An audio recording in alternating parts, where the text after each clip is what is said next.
where we give a hard time to people who be given a hard time, just like Socrates' horse. Rachel Alexander is with me. She's an election attorney. She's a town hall columnist. She's from Arizona, one of the contested states, and she's got a lot of knowledge that we need right now because things are flying at us at such a fast rate, and it's so hard for everybody to figure out what in the heck is going on. So, Rachel, first, let me just jump right into this. Let's start with Sidney Powell's allegations that she brought before. Were you able to see the press conference when she was on there with Rudy Giuliani and everybody? Yes, I watched the entire thing. And I'd like to point out, too, for our viewers that I'm not only a former elections attorney, but I was the attorney for the Maricopa County Elections office. So I know exactly what's going on there. I'm still talking to people who used to work inside there as actual employees. And, you know, I saw the whole press conference, and the thing that really struck me was Sidney was describing all of the evidence that she will be submitting in the form of affidavits, primarily is my understanding, to the court, probably filing on Wednesday. And yet the mainstream media just keeps whining that there is no evidence.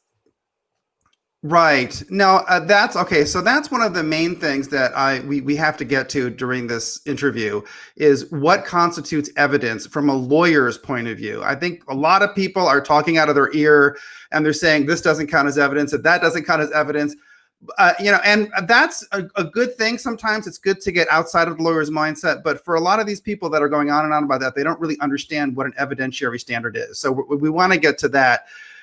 Overall, having worked in elections, and, you know, I've studied elections in various parts of the world. I just got a whole bunch of information from people in the Philippines about the contested election in the Philippines in 2004 that seems to be tied to these exact same Smartmatic machines and involved officials who went on. One of them went on to become the director of elections for Tarrant County this year. So there's a lot of stuff that we can look at in terms of past precedent, but definitely for Rachel, how outrageous or unlikely did these allegations strike you? When you heard Powell and Giuliani and Ellis lay out their case, did that strike you as something that just is so absurd you could dismiss it prima facie? I feel like I'm living in two, you know, different realities, because when I got done listening to that entire press conference, I was so blown away. I thought, you know, heads are going to roll. People are going to go to prison for this. This is one of the most incredible, horrendous things I've ever heard. We now have, you know, third world elections. And then, you know, you go turn on the mainstream media right after that, and they all were just completely dismissive, like it's no big deal. And I'm thinking, really? You know, what is the double standard? Why are the Democrats above the law? Why do they get to commit felony after felony? Because that is what this is. This isn't just simple administrative you know, flaws. This is not, you know, civil violations. This is not even criminal misdemeanors. This is felonious crimes. Right. Well, let me just jump in this as a literary person to complement what you're saying as a lawyer. I mean, part of this is it's a philosophical question. Do you believe that human beings have it in their nature to engage in a conspiracy of this scale? Because if everything adds up in terms of what the different lawyers are bringing, it looks as though the plan was on the part of the Democrats to commit voter fraud on many different levels in a certain way to trip us up so that, you know, we might get caught up in the issue of excess absentee ballots or ballots being fed in through a machine too many times. And then they could quietly get away with the computer algorithms, right? Or if we catch the computer algorithms, we'll miss all the ballot stuffing. So it looks to me as though this was a conspiracy that was very well planned out. They didn't dot all of their I's, obviously, because they've gotten caught at this point. But a lot of people are just, they're stunned because they don't think that human beings are capable of this. And I'm looking at this. There are election frauds that have happened in many parts of the world. I've worked with liberals in academia. I know that they can engage in cheating and fraud on a very institutional, structural scale. So I have no doubt that people were capable of this. The question is, what do we need to prove it in a court of law? I mean, if she has 5,000 affidavits, is that enough to make the case from the perspective of a lawyer? It all comes down to the judge. And that is why, the Republicans have been saying from day one that this is going to be decided in the Supreme Court. It's not going to be decided by a left-wing federal district court judge. It's not going to be decided by the Court of Appeals, because those judges can twist the law to say whatever they want. Because what they're going to do with the affidavits, the left-wing judges, is they're going to say, well, they're not really believable. This person probably had an axe to grind, or, they were put together as stooges by the Republicans to write up these affidavits. They were pressured, blah, blah, blah. Any judge that wants to, we all know, they don't make their decisions based on the law half the time. They make their decisions based on the outcome they want. And they invented a term for it many years ago. It's called judicial activism, and it's still around and going strong. So when people say, which I have heard repeated over and over and over again, that 35 out of Trump's 37 lawsuits have been struck down in court, and the odds are so against him that there's no way this thing will actually get decided in his favor. What do people mean, and should we take that seriously? When they talk about all of these different court cases being thrown out, what are they talking about? Well, on the one hand, we should take it seriously, and on the other hand, we shouldn't take it seriously. And here's why I say that. We shouldn't take it seriously because every single one of those federal district court opinions can be appealed. So every one of them, with some very rare exceptions, getting around those rules, should be able to be appealed all the way to the Supreme Court. But where we should be concerned is this is also being fought in the court of public opinion. And so people are pressuring Republicans to stop supporting Trump and stop supporting the efforts, and they are threatening attorneys to draw from the cases. And if you put a 26-year-old amateur attorney on one of these appeals who doesn't know what he's doing, it's going to be easy to get the appeal thrown out. And, here's one area where I disagree with Sidney. I heard her on Newsmax yesterday, and she was explaining, why she didn't produce evidence at the press conference. Well, she did discuss at the press conference some affidavits that would be submitted. Well, I would just give the bastards what they want. And I would have sat there at that press conference and I would have read boring affidavit after boring affidavit after boring affidavit. And I would, I would sit there and I would go on for over 2 hours until the media shut up. So sort of like the TMI technique, the too much information technique. All right. So basically what you're saying, let me just see if I can try to group together what you said for someone who's not a lawyer. I'm not a lawyer. You're saying that a lot of these court cases that have been decided yet are still at the lower levels in the larger scheme of things. And they're at a level which is local, we could even say parochial, and to a certain extent, it's a little bit capricious. It's a little bit arbitrary as to whether the judges are going to rule in favor or not at this level, right? So, right, especially since these judges are all in these big blue city areas for the most part. So I guarantee you, even if there's a handful of them that were appointed by a Republican, Republicans appoint a lot of left-wing judges as well. We're guilty of that. So I guarantee you almost all of them are on the left. Well, so is it possible that the Trump team is intentionally doing this so that he can go to the Supreme Court?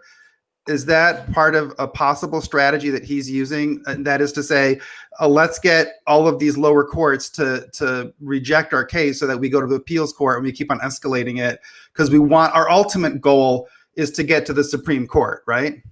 That's correct. And if there was a shortcut that he could go immediately to the Supreme Court, I'm sure he would have done it by now. Okay, so this is actually not, when they say in the press, okay, it's all but over because they've gotten rejected, that's not actually the case. It's actually, there's still a golden opportunity. It's law school 101. Yeah. When you file a complaint in court and the judge throws it out, your next step is automatically to appeal. I mean, they're not even, putting this in their news articles. They're just saying it's over. And I'm so sick and tired of people tweeting that at me. It's like, you are such an idiot, and they're taking advantage of people who aren't lawyers, who don't understand the law, and making them just sound like idiots, in my opinion. Right. Okay. So let's say this gets to the Supreme Court. Okay. And then now, finally, this is their day in court. Let's just start with one basic question. What are the possibilities that the Supreme Court could do? Does the Supreme Court have the power to tell these different states to give electoral votes to Trump? Or is the best that they can do to simply say these states cannot send their electors because there's too many questions about fraud in their districts? There is a lot that the Supreme Court could do, and there's arguments whether they could go that far as to actually assign votes to Trump. The most likely thing they would do is they would just order another vote. And it would be massive, and it would be, a lot of work, but they would order probably that entire state, maybe the entire county, just the entire county. But my guess is probably an entire state to recount, to revote. To revote. I mean, I've never. Wow, would they do that? Would we actually see this happen, like a revote? It just happened in Kenya recently in 2017. They ordered an entire revote of the entire country, and their constitution is very similar to ours. Wow. Okay. All right. So that's the question in terms of the remedy. What would they need to? What does Sidney Powell need to deliver in order to get a favorable ruling like that? I mean, okay. So you said that affidavits, depending on the judge, might carry weight or not carry weight. But I mean, does she need to actually have what people would call hard evidence, like a digital trace of people in the drop box shifting the votes? I mean, if she doesn't have that, does she have enough based on the testimonials, the circumstantial evidence, the affidavits, and then the statistical irregularities, and then the extent that we have of physical evidence having been destroyed or not taken care of? So ultimately, there's a big question mark over them. I mean, what does she need? Well, I think if she comes up with numerous affidavits from people saying they either saw the hacking going on of the Dominion voting machines, or even better, they participated in it. That's what I'm hoping. That's the real smoking gun.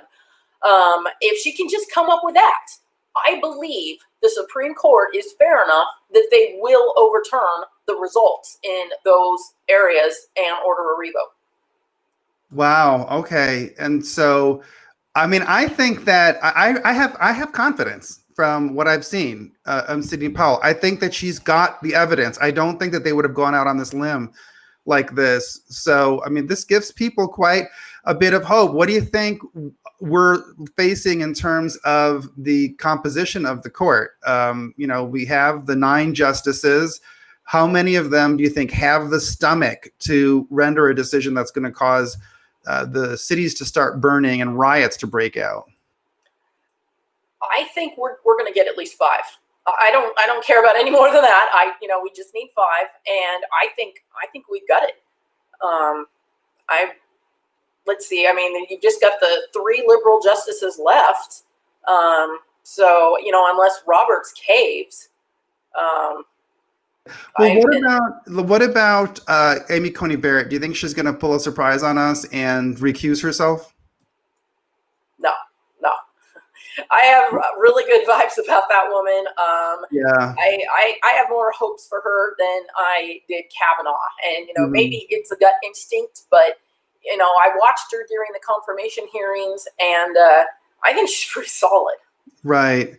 How much should we bring in the testimonials from people outside the United States, or is that just going to cloud the discussion at this point? I just got a lot of information from people I know in the Philippines about a contested election there. I can tell you a little bit about it. There's a guy named Hyder. Was his last name Garcia? Let me just double check this for 1 second.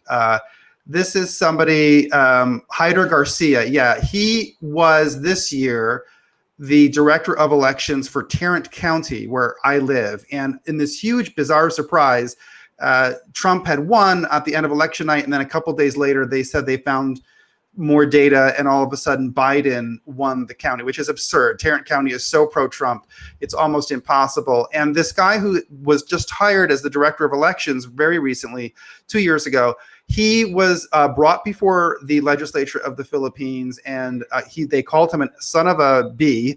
They were screaming at him because of the allegations of fraud and the proof of fraud in the election that had happened in the Philippines. Now, my contacts there said that was in relation to a 2004 election in which this very popular candidate was leading, and then the power outage took place all across the Philippines. And then when the power came back on and people had electricity again and they could tune back into the television, all of a sudden Arroyo was leading. And there was so much conflict over this election, and so many people felt that this must have been fraudulent that the president actually had to declare a martial law. So, I mean, we're hearing these same stories from Brazil, from Venezuela, from all around the world where the same thing happens. It often deals with Smartmatic. And what ends up happening is we have a situation where the one person is leading, and then the power goes out or the machines stop tabulating. And then when the power goes back on and we have operations again, then all of a sudden the other person is leading by tons of votes. And there's always a similar thing where there's a refusal to let people look at the ballots. The media tends to always get in on it and say, no, there's no question. They kind of gaslight the population and pretend like there was never a lead, no matter how many people saw it. So if we see this in so many different countries, how useful is it to bring that up in the American discussion? Because I don't know whether Americans think that they're a different species or something. I'm stunned by how people in the United States think that these frauds, which are so common all around the world, could just never happen here. You know, I mean, how relevant do you think the international experience is to us? I think it's very relevant. And, you know, you look at a lot of Supreme Court opinions and they often look at other countries. They even rely on other countries' law sometimes.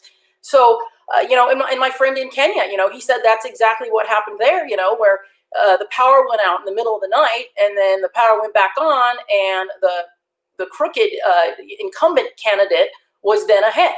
And so I think it's terribly relevant. And I think, you know, we have a good enough Supreme Court that they are going to look at this. I just find it sickening that the Democrats don't care about felony fraud. And, you know, I posted earlier today, the difference between the Democrats and us is if the roles were reversed and our side had committed felony fraud to put Trump ahead, what would I be calling for? I would be calling for the courts to do a full and thorough investigation. I would not be demanding that, you know, the Biden team just shut up and concede like they're trying to do to us.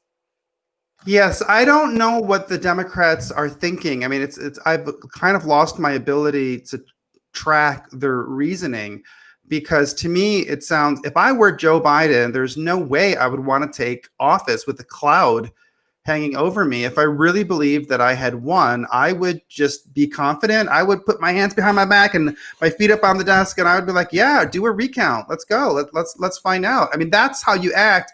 When I catch somebody cheating, or I accuse somebody of cheating as a teacher, you can kind of tell by their reaction whether they were guilty or not. If they were innocent, usually they're like, okay, yeah, sure. You know, go do an internet search on it. You know, fine, I'll prove it. I can show you the notes and I can show you how I wrote this myself. If they're guilty, then they start to attack you, or they come up with some other allegation against you and they try to undermine it that way. It just seems to me as though the Democrats are really going to suffer huge losses in their credibility. They already have, but it's going to get worse the more that they blow this off, because they sat there with a straight face and they said that there was no fraud. Then they said there was no widespread fraud. Then they said there was widespread fraud, but it's not enough to change the election. Now they're just basically boiling it down to, well, the courts can't do anything. And you can't prove anything because people who were sympathetic to us threw away all the evidence and they didn't secure the machines. And so there's no way to retrace your step. So you don't have any evidence. So they're trying to like trap us in this circular reasoning that I don't think is going to work. And I think they're going to come across looking like the perpetrators of a huge fraud and a huge lie, you know? Yeah, you're correct. They don't want to go back and do an investigation because they don't want to get caught. They don't want the Right. evidence coming up.